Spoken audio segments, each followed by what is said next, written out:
waxa ay ahayd xilli galab ah qorraxduna ay wadka sii gelayso ama ay sii dhacayso hadba qof sida u yaqaano. waxaan ku sugnaay goob suuq ah oo dhar iyo waxyaabo kala duwan laga iibsado. halkan booqasho ayaan ku imid horese umaan imaan, waana maalintii ugu horreysay.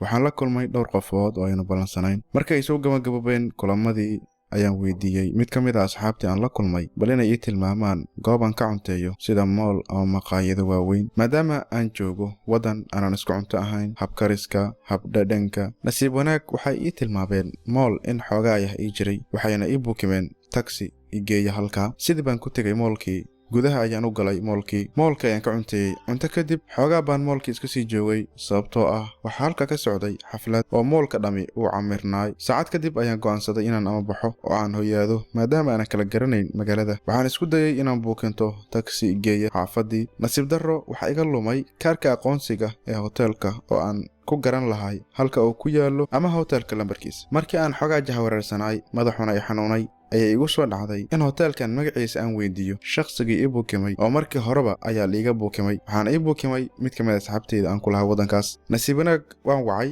saaxiibkii ii buukimay, waana uu ii sheegay magaca iyo halka uu ku yaallo hoteelka. isla markii waxa aan furay applicationka si aan u buukinto taksi igeeya halka, sida tagaasida loo yaqaano Uberka. markii aan applicationkii furay kadib waxaan ku qoray halkii aan u baahnay sida caadad ahayd. kadib okay baan idhi si aan u buukinto taksiga. nasiib wanaag waan buukintay. waxauna markaa tusayay inuu tagsigaygu imaanayo 15 daqiiqo kadib. moolka ayaan iska sii joogay maadaama ay moolka sawaxan iyo buuq fara badan oo ka baxayay, camirnaay, xaflada ay ka jireen, runtii ciyaal fara badan ay ku ciyaarayeen oo inta badan basharaxnaay. goobaha cuntooyinka, goobaha lagu ciyaaro, goobaha ciyaal ku ciyaaraan, gawaarida kala duwan ee halkaasi runtii camirnaayeen. waan iska sii joogay 15 daqiiqo. waxay ii ahayd fursad kale oo aan halkaa ku sii joogo. markii aan sii joogay halkaa 10 daqiiqo ayaa waxaa dhacday in ay go'day backagekii ama xirmada internetka ee markaas ii shaqaynaysay. sharciguna wuxuu ahaay inaan bishii hal xirmo aan isticmaalo oo ah inaan maalintii helo 1 GB bar. 1 GB barka maalinta nasiib darro waan isticmaalay inta badana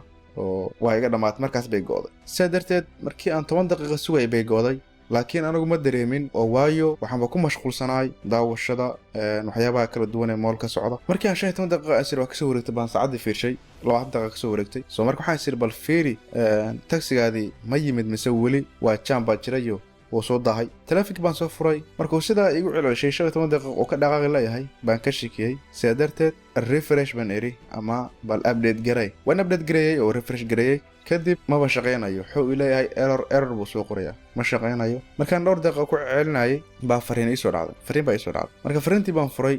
fariintan waxaa ku qoran in ay dhamaatay xirmadii ama backagekii aan lahay maalinlaha ah oo ahayd 1 GB bar limitkii la dhaaf oo aan internetka isticmaali karin. waan dareemay oo waan akhrisay fariintii. kadib jawaabtii waxaa helay cilada jirta, jawaabteeda waan helay. soo marka waxaan isiri maadaama internet aad haysan bal banaanka u bax. marka banaanka aan soo baxay anoo taleefankayga wata. moolkana runtii albaabka laga gelayo buuq buu ahaayo, xitaa waan kasoo bixi waayey. in muddo baan sugayay maadaama dad badan ay kusoo qulqulayeen halka. waan kasoo baxay alayd xal moolkii. banaanka aan soo baxay si aan baabuur u firfiirsho. banaankana waa buuxay, tagaasi fara badan baa safneed halka. waan soo baxay. nasiib darro waxaan waayey qof ku hadla luqadda ingiliishka. waan waayay halkaa intii qofood ee joogtay ee tagaasida ama darawaliinta ahaay ee tagaasida watay, qof luqadda ingiliishka yaqaana baan waayay. markii aan waayay qof luqadda yaqaana, waxaa igu soo dhacday in moolalka waaweyn ee maqaayadaha qaar ama dukaamanka qaar ay leeyihiin free wifi ama moolka uu leeyahay. waan soo baxay moolka gudihiisa. mar labaad ku soo laabtay security baan soo baaskareeyay. marka moolka soo laabtay baan waxaan tegay qaybta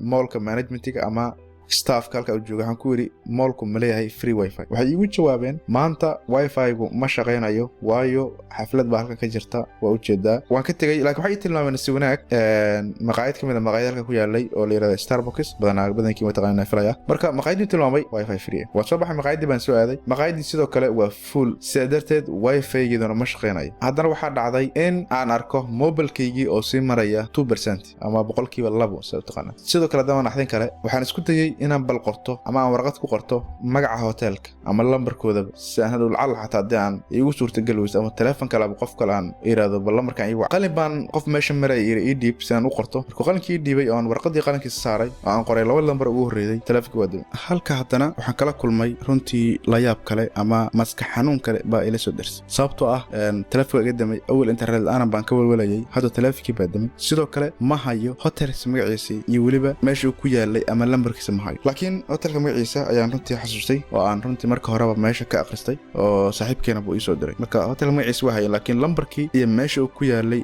lama hayo sidaa darteed taleefanka baadana kadib yarkii caawiyey oo qalinkii ugu caawiyey baan qalinkii u celiyey marka kadibna banaanka u soo baxay marka banaanka soo baxay ayaa haddana takasi kala fiirshay magaca bisan u sheegay maadaama aysan luqadii fahmayn hotel hebel aan rabaa baan ku markaas uu qofal ma garanayo dad aqoon meesha ku yaala ama location ka hin sidoo kale mar saddexaad baan isku dayay haddana mool ku laabto ama ka raadiyo qof luqadda garanaya oo caawiya marka mool ku laabtay oo aan iridagsi galaya qaybta security waayo meesha moolka laga gal waxa yaalay scan lagu baarayo dadka marayaan soo marka dadkana waa ka duwanahay oo dadka ma eg soo marka markii saddexaad oo mool galay sidarteed mid kamid ah dadka security ahay ee halka joogay moolka dadka soo galaya baarayay baa fahmay inaan mar dhowr jeer soo laabto meesha soo marka wuxuu yiri lama ogola ama ka soo laabo oo markaan ku ogolaan maayo inaad gudaha gashto waayo dhowr jeer soo laabatay mana garanayso sababta soo laabatay marka mashquulanahay please ana mashquulin laabo iska laabo ma ku ogolaan lahayn mool gudihiisa waa markii saddexaad banaan ku soo baxay haddana sidoo kale taxi baan raadiyay qof magacii garanaya qof waan waayay markaan waayay banaanka ma iska istaagay runtii waayo qof luqadii fahmay male hotel magaciisana qof garanaya waan waayay